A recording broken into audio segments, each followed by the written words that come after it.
Baiklah, selamat pagi saya ucapkan kepada Dr. C. Kyung Min selaku pensyarah bagi subjek PNMB 3113 iaitu Perkamusan, Peristilahan dan juga Penterjemahan Bahasa Melayu. Pada hari ini saya dan juga ahli kumpulan saya iaitu Fiona Talik dan juga Doris Jalung akan membentangkan tugasan secara berkumpulan. Okay.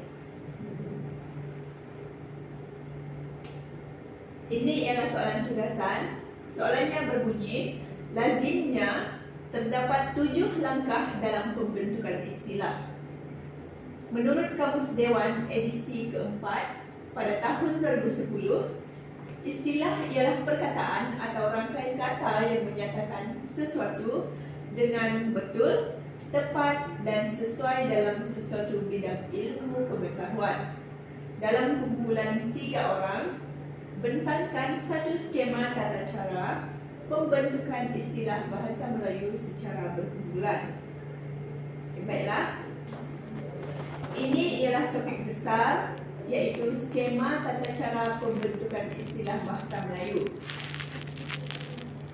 3 ini ialah merupakan subtopik kami pada hari ini, iaitu yang pertama kami akan membincangkan tentang konsep dan juga langkah. Yang kedua, kami akan membentangkan tentang syarat-syarat pembentukan istilah bahasa Melayu.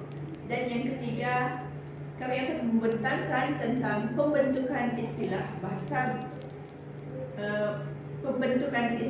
baru dalam bahasa Melayu. Baiklah, mari kita beralih kepada yang pertama. Kita lihat tentang konsep istilah. Baiklah, konsep istilah merupakan kata gabungan ataupun lebih dikenali dengan kata atau frasa yang mengungkapkan konsep yang khusus yang terdapat di dalam sesuatu bidang ilmu ataupun profesion. Selain itu, ia juga merupakan sesuatu istilah yang mempunyai makna yang tepat bagi konteks bidangnya. Ini ialah menurut Kamus Dewan Bahasa dan Pustaka pada tahun 2007. Okey, baiklah, kita beralih kepada langkah pembentukan istilah. Okey, ini menurut Dewan Bahasa dan Pustaka pada tahun 1992. Yang terdapat di dalam buku Pedoman Umum Pembentukan Istilah Bahasa Melayu. Di sini terdapat 7 langkah dalam proses pembentukan istilah. Okey. Rakan saya akan membentangkan tentang langkah-langkah dalam proses pembentukan istilah dalam bahasa Melayu. Baiklah, saya Doris Jalung akan meneruskan lagi pembentangan kumpulan saya sebentar tadi dengan topik yaitu langkah pembentukan istilah bahasa Melayu. Okay. Dalam langkah yang pertama yaitu penggunaan perkataan bahasa Melayu yang lazim digunakan dan dikhususkan maknanya untuk mendukung makna istilahnya. Contoh, kita lihat contoh di sini. Yang pertama ialah garis. Dan ada perkataan lain yang akan mendukung istilah tersebut yaitu pusat. Jadi istilah yang wujud ialah garis pusat. Dan kalau kita lihat tapak pula, tapak ialah perkataan bahasa Melayu yang lazim digunakan dan keluaran ialah perkataan yang dikhususkan maknanya untuk mendukung istilah hasil keluaran. Demikian juga dengan defisit dan juga kuasa. Yang seterusnya ialah langkah kedua yaitu penggunaan perkataan dalam bahasa Melayu yang kurang lazim digunakan. Kalau kita lihat di sini contohnya ialah peka, mendap, jisim, cerakil, hablur dan ketuha. Manakala dalam langkah yang ketiga ialah penggunaan perkataan bahasa serumpun ataupun dialek Melayu yang lazim digunakan. Oke, kan kalau kita lihat di sini terdapat 6 perkataan daripada 6 dialek. Yang pertama ialah gambut, yang digunakan oleh dialek Banjar, dan seterusnya engkabang yang digunakan dalam bahasa Iban, istilah dalam bahasa Iban. Dan yang seterusnya ialah dermaga dalam istilah bahasa Jawa, dan seterusnya ialah nyeri dalam bahasa Sunda, awet dalam bahasa Jawa, dan yang seterusnya ialah labur bagi istilah dalam yang terdapat di Negeri Sembilan. Oke, yang seterusnya ialah langkah keempat, yaitu penggunaan perkataan bahasa serupun atau dialek yang sudah tidak lazim digunakan. Yang pertama ialah dening dalam dialek Kelantan, dan engkabang tadi itu juga dalam dialek Iban, riam dalam dialek Johor, dan nyeri lagi dalam dialek Sunda. Dan yang seterusnya ialah perkataan atau istilah daripada bahasa Inggris. Contohnya bahasa Inggris atom, kalau dalam istilah bahasa Melayu atom, elektron dalam bahasa Melayu juga elektron, bahasa Inggris professional, dalam bahasa Melayu istilahnya adalah profesional, psikologi dalam bahasa Melayunya istilah bahasa Melayu ialah psikologi, dan structure dalam bahasa Inggris istilah bahasa Inggris, dan manakala istilah bahasa Melayu ialah struktur.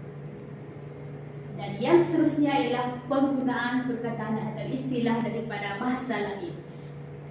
Istilah asing atau ungkapan asing tertentu yang sebutan dan ejaannya kekal dalam semua bahasa digunakan juga dalam bahasa Melayu dengan syarat diberi garis bawah atau dicetak sending.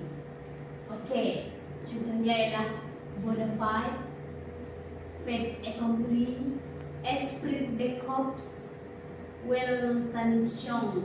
Oke, kalau ditulis dia akan menjadi sending. Oke, seterusnya untuk topik yang seterusnya akan dibentangkan oleh ahli kumpulan kami yang seterusnya, yaitu selepas ini.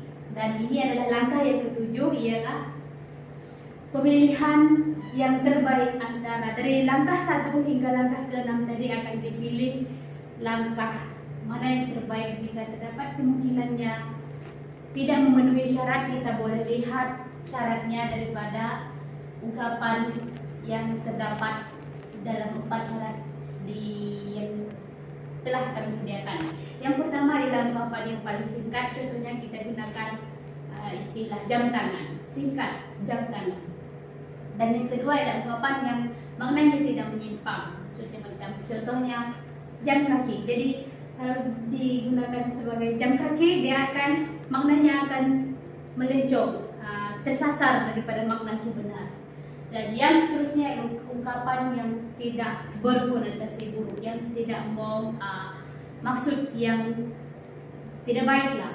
Dan yang seterusnya adalah ungkapan yang sedap didengar dan mudah difahami oleh orang di sekitar kita. Oke, seterusnya ialah yang tadi itu adalah langkah-langkah sebelum kita ataupun selepas kita melihat semua langkah-langkah tersebut, ataupun semasa kita mengaplikasikan langkah-langkah tersebut, kita boleh lihat syarat-syarat pembentukan istilahnya. Contohnya seperti yang akan saya katakan. Yang pertama ialah kata atau frasa yang dipilih sebagai istilah mestilah tepat untuk mengungkapkan konsep yang dimaksudkan dan stabil dari segi maknanya dalam bidang ilmu. Contohnya jam tangan tadi, istilah tersebut stabil, itu jam tangan. Kita tidak menggunakan jam pada kaki, jadi itu adalah betul dari segi konsepnya sedap didengar dan maknanya tidak menyimpang dan tidak berkonotasi buruk. Dan seterusnya adalah kata atau frasa adalah paling ringkas antara pilihan yang ada dan mempunyai rujukan yang sama. Dan yang seterusnya ialah di samping itu ada kata atau frasa yang mempunyai konotasi yang baik, yaitu tidak berbau lucu atau boleh membawa atau juga tidak membawa implikasi buruk dari segi agama, norma suku kaum, dan juga hubungan antar bangsa atau hubungan sesama manusia. Dan secara pendek kata tidak menyentuh isu sensitif LGBT.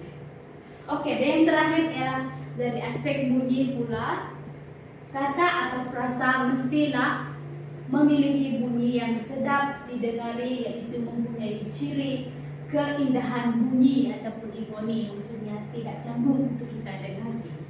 Oke, baiklah, berikut subtopik yang berikut yaitu pembentukan istilah baru akan dibentangkan oleh rakan ahli kumpulan kami yang seterusnya, yaitu Sarah Fiona. Baiklah, saya Fiona Talik akan membentangkan subtopik yang ketiga, yaitu pembentukan istilah baharu.